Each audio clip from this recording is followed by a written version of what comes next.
ગીર ગઢડા કન્યા શાળામાં 15 ઓગસ્ટ સ્વતંત્રતા દિવસની ઉજવણી નિમિત્તે દેશભક્તિમય કાર્યક્રમનું આયોજન કરવામાં આવ્યું હતું। આ પ્રસંગે શાળાની બાળાઓએ વિવિધ સાંસ્કૃતિક કૃતિઓ રજૂ કરી સમગ્ર વાતાવરણને દેશભક્તિના રંગે રંગી દીધું હતું। ગીર ગઢડા કન્યા શાળામાં સ્વતંત્રતા દિવસની ઉજવણી અંતર્ગત ભવ્ય દેશભક્તિમય કાર્યક્રમ યોજાયો હતો। કાર્યક્રમ દરમિયાન શાળાની બાળાઓ દ્વારા દેશભક્તિના ગીતો, રાસ તેમજ વિવિધ સાંસ્કૃતિક કાર્યક્રમોની સુંદર રજૂઆત કરવામાં આવી હતી। આ ઉપરાંત બાળાઓએ દેશની આઝાદી માટે પોતાના પ્રાણોની આહુતિ આપનાર શહીદોના બલિદાનને યાદ કરાવતી ભાવસભર સ્પીચ પણ રજૂ કરી હતી।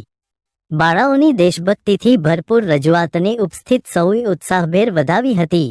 બાળાઓના ગીતો અને સાંસ્કૃતિક કાર્યક્રમોથી સમગ્ર શાળા પરિસરમાં દેશપ્રેમ અને રાષ્ટ્રભાવનાનો માહોલ છવાઈ ગયો હતો। આ કાર્યક્રમમાં શાળાના શિક્ષકગણ, વાલીઓ, ગામના આગેવાનો તેમજ ગ્રામજનો મોટી સંખ્યામાં ઉપસ્થિત રહ્યા હતા। શિક્ષકગણ દ્વારા વિદ્યાર્થીઓને દેશની આઝાદીનું મહત્વ સમજાવી દેશપ્રેમ, રાષ્ટ્રભાવના અને દેશ માટે જવાબદાર નાગરિક બનવાનો સંદેશ આપવામાં આવ્યો હતો। આ રીતે ગીર ગઢડા કન્યા શાળામાં સ્વતંત્રતા દિવસની ઉજવણી દેશભક્તિ અને રાષ્ટ્રભાવનાના સંદેશ સાથે ઉત્સાહપૂર્વક કરવામાં આવી હતી। હું કન્યા શાળા ગીર ગઢડાની વિદ્યાર્થીની રીંદબ્લોજ તમન્ના યુનુસભાઈ ભારતના 80મા સ્વાતંત્ર્ય પર્વ નિમિત્તે ભારતના વૈવિધ્ય વિશે વાત કરવા માંગુ છું। તો તમે બધા શાંતિથી જાણો તેવી મારી નમ્ર વિનંતી। 15 अगस्त मासस्य दिने भारतस्य स्वातंत्र्य दिवस उत्साहेन आचर्यते। अयं दिवस अस्माकं राष्ट्रस्य गौरवस्य तथा स्वाभिमानस्य प्रतीक अस्ति।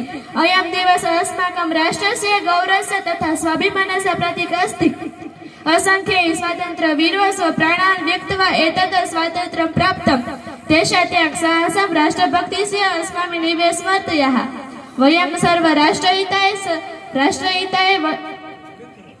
श्रद्धा तथा गौरवेण गायामः। भारत माता अस्माकं पूजनी जननी अस्ति। वयं सत्यं शान्तिं समत्वं च जीवने धार्ये विद्याना परिश्रेण भवति। वयं सर्व राष्ट्रहिताय समर्पित जीवन ध्यायाम। वयं वसुधैव कुटुम्बक इति भारतीय संस्कृतिः महान संदेशः अस्ति। जयतु भारतम, जयतु भारतीय संस्कृतम, जयतु मानवता, जयतु संस्कृतम, जयतु मानवता। भारत माता की जय।